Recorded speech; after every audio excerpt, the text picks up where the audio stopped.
এখন বর্তমানে হুমকি দুমকি শুরু হয়ে গেছে বিভিন্ন জায়গায়, খাস করে বরিশালে হুমকি দুমকি শুরু হয়ে গেছে এবং আমাদের বিভিন্ন নেতা কর্মীদেরকে, খাস করে কর্মীদেরকে আওয়ামী লীগের তকমা দিয়ে কালকে একজন অ্যারেস্ট করছে। টুঙ্গিবাড়ি ইউনিয়নে একজনকে অ্যারেস্ট করছে। আমাদের এই বাকেরগঞ্জের বহু জায়গায়, যেমন আমাদের খয়রাবাদে একজনকে অ্যারেস্ট করছে, সে আমাদের কর্মী, এখন জেলে আছে কলসকাঠি।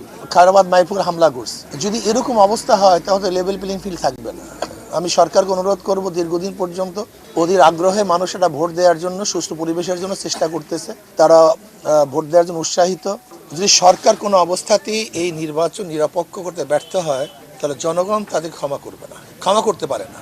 এর জন্য আমি মনে করি লেভেল প্লেইং ফিল্ডের জন্য সুন্দর পরিবেশ সৃষ্টি করা দরকার।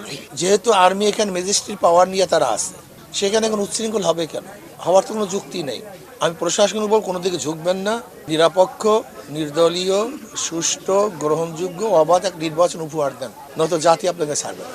আলহামদুলিল্লাহ, আমার কাছে দুইটাই সমান্তর মনে হইতেছে, সমান, এবং দুই জায়গায় থেকে ইনশাআল্লাহ আমি আশা করি দুই জায়গার থেকে ইনশাআল্লাহ বিজয় হবো। দেখেন, মানুষ কেন ভোট দিবে? মানুষ ভোট দেবে শান্তি পাওয়ার জন্য, নিরাপত্তার জন্য। আওয়ামী লীগ বা যে ভোটাররাই হোক না কেন, তাদের মূল হলো নিরাপত্তা। আওয়ামী লীগের লোকজন হোক বা হিন্দুরা হোক, তারা মনে করি ইসলামী আন্দোলন একটা নিরাপদ জায়গা। যেহেতু আওয়ামী লীগের সাথে দাঁড়িপাল্লার জন্মগত বিপরীত, একটা স্বাধীনতার পক্ষে আর বিপক্ষে, কাজে এই জন্য আওয়ামী লীগের লোকজন সাধারণত দাঁড়িপাল্লায় ভোট দিবে না মনে হয়, এটা বিপরীতমুখী যেহেতু। আর বিএনপিকে তারা ভোট দিবে না যেহেতু 5ই আগস্টের পরে যত কেস মামলা, হুমকি ধুমকি, দেশ ছাড়া, ঘর পোড়া, অফিস পোড়া এবং সমস্ত মামলার অধিকাংশ বাদী যেহেতু বিএনপি, এখনও তারা ঘরে আসতে পারে না বিএনপির কারণে।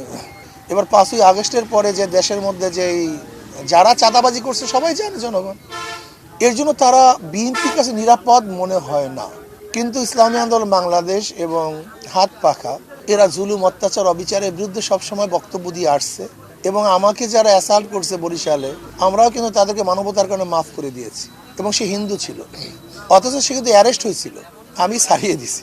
কাজে এই হিসাবে মানুষ একটা আস্থা আছে যে হুজুরা জালেম না, অত্যাচারী না, অবিচার করবে।